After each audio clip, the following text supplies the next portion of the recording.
this will be an election of Kavanaugh, the Caravan, law and order, and common sense. That's what it's going to be. It's going to be an election of those things. The choice could not be more clear. Democrats produce mobs. Republicans produce jobs.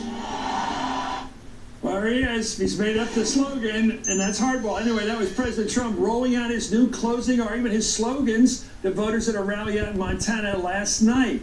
Trump painted Democrats as an angry mob full of conspiracy theories and fear-mongering. His latest scare, the Democrats are behind a caravan of Central American migrants traveling towards the U.S. border through Mexico. It's going to be an election of the Caravan. You know what I'm talking about. You know what I'm talking about. A lot of money's been passing to people to come up and try and get to the border by election day, because they think that's a negative for us. But they wanted that caravan, and there are those that say that caravan didn't just happen.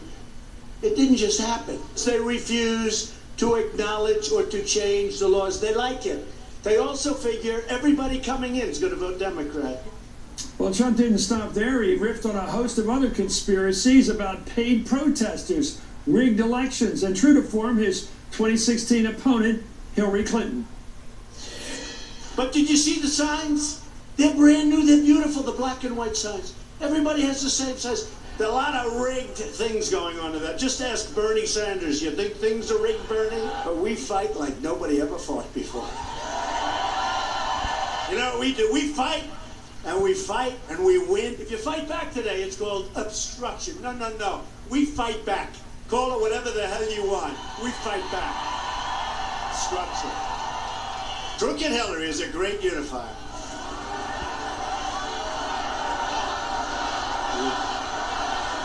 It is incredible, the deep state, where they don't even look at her. Isn't it incredible? We're joined right now by Omarosa Newman, a former White House staffer, of course, of note, and Susan Del Percio, Republican strategist. I don't know which of you to start with to say he's going to explain Trump and his sloganeering, but anybody that believes, look, I think the Democrats can be a little slow politically once in a while, but the idea that start this caravan of 4,000 or 5,000 people trooping up from Guatemala on to Texas or Arizona is not something you do with any kind of political astuteness 2 weeks before an election. But he's saying that's what the Democrats are up to. No, and it makes no sense. Not that any of his conspiracy theories have to make sense. They'd have to be registered. They'd have to have identification in order to participate in the election. They're going to vote when they get here. Right. But let's not let logic get in the way of facts. So Donald Trump wants to create this boogeyman, this tension, this, if we don't get out, then they're going to get us. Who's the they? Today it's Honduras, tomorrow it's Hillary, the next day it'll be those who oppose Kavanaugh. He is really good at creating this invisible monster that's coming to get his base. Susan, well, erstwhile Republican, occasional Republican, not this week Republican, Susan Del Percio. I mean, he is a sloganeering, and I just wonder, you know, he gives people nicknames. He's nicknamed the Caravan. He's calling it the Caravan. He's connecting it alliteratively with Kavanaugh. The two names are now working together. We'll hear them. They'll be married from that election to those two names. Jobs versus mobs. Now, he can tell somebody, a congressman, to punch out some reporter, but that's not bad behavior. But somebody complains about somebody in a restaurant, that's a bad behavior. He distinguishes mob behavior from punching people out, and he seems to get his side on his side all the time. Well, and he's only happy if he's after someone and fighting them. He's got to divide because he has no message that can bring our country together. He's hoping he can play on hate and to bring out enough of the base. But what is interesting and not imaginary is the caravan. And I think he likes that, besides for what it represents, is he will have a visual that will go along with that. And Donald Trump is about the visual, he's about television, and that is going to go along with his message, unfortunately. I think that's going to be, I think he doesn't even have to narrate it. I think that visual is going to hurt people like Bob Casey in Pennsylvania and Sherrod Brown in Ohio and Debbie Stabenow in Michigan. People do not want people pouring into the country like that without any regulation or any role by the government of the American people, just coming in. It scares people and it bothers them. Anyway, Trump used last night's rally to praise Montana Republican Congressman Greg Gianforte. In fact, during his campaign last May, GM14 body slammed a newspaper reporter of The Guardian, Ben Jacobs, at an event. The congressman was later charged and pleaded guilty to a misdemeanor assault charge. And last night, Trump described the incident as a positive. Greg is smart. And by the way, never wrestle him. You understand that? Never. Any guy that can do a body slam, he's my kind.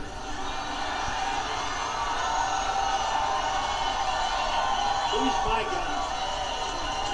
But I had heard that he body slammed a reporter. Oh, this is terrible. He's going to lose the election. Then I said, well, wait a minute. I know Montana pretty well. I think it might help him. And it did. Could it be that Trump knows Saudi Arabia really well? No. The way they treat reporters. I mean, this is this juxtaposition of a reporter who writes for the Washington Post and lives in Virginia being cut up into pieces as part of this incredible act of murder.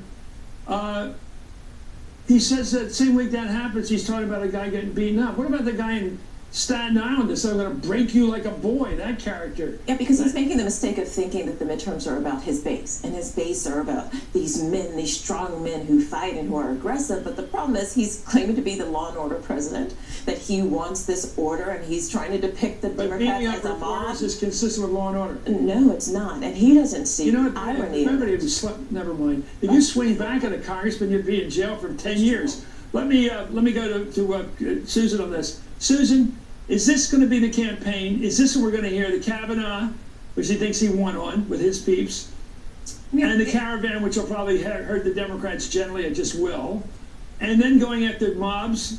I agree. Look, some of these things are mistakes. I mean, anybody who goes after a guy in a restaurant and bothers his family, it's going to look bad. You never go after the family. We don't like that in America. It's never going to look good. Those people went after, and I don't like Cruz that much politically, but going after him and his family in a restaurant, and Cruz was smart enough to walk out, he went up 10 points after that. People who think they're activists should vote and get people out to vote and leave the fisticuffs and the rough stuff to the Trump people. Your thoughts, Susan? Well, and that's what Donald Trump pounces on. He goes after one or two examples, thinks it represents an entire group of people or party. And I'd just like to say, while Donald Trump was at the rally and talking about beating up reporters, Nikki Haley was at the Al Smith dinner and discussing that our political opponents are not our enemies. They are not evil. And that just stands in such stark contrast to where the president was last night. Susan, you're so smart. We're going to show those clips, and we're going to show those clips in a few minutes, because not only did she separate herself on the question of our opponents not being evil and stop talking like that, she said that basically to the president, but she told some really funny stuff too. She was great. Anyway, that's what I like to hear. I think she's got political smarts, and your party should be smarter, even though she's a neocon like some of you guys are. I like her. Anyway, as a political person, thank you, Omarosa Manigault. Thanks. Newman. Yes. Still on the book trail? The name of the book is? Unhinged. Unhinged. I see it all over the airports. Anyway, Susan Percio, thank you so much. Good luck in reclaiming your party. Up next, more on today's big story out of Saudi Arabia. We've got new reaction from the White House. How are we going to